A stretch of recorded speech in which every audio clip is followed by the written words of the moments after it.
All right, so in this video, we are required to solve each of the following equations. And if you remember in one of the videos we did previously, I said an equation is an expression with an equality sign. So whenever you see an equality sign, it implies that there is a value on either side that make both sides to be equal to each other. Okay, so the word equation is from the word equal to.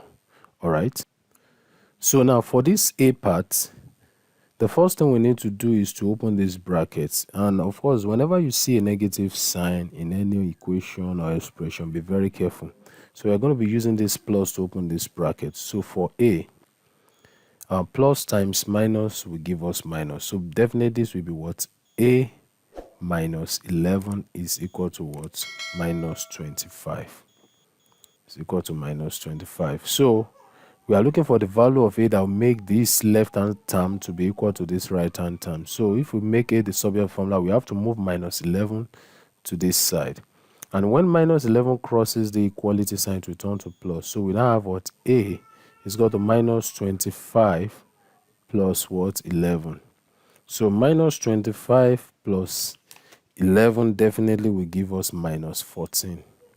So A is minus 14. What it implies is that the value of A that will make this left term to be equal to right term is minus 14. So that's that about that. Then for B, this one is a straight to the point problem. You say minus 24 is equal to 8y. We don't have to move minus 24 here because what we are looking for, because we are solving, so we are looking for the value of y that will make both sides to be equal to each other. So I can rewrite this. I can say 8y is equal to minus 4. So for me to find the value of y, I have to divide both sides, because 8y in reality is 8 times y is equal to minus 24. So I divide both sides by the coefficient of y, which is 8.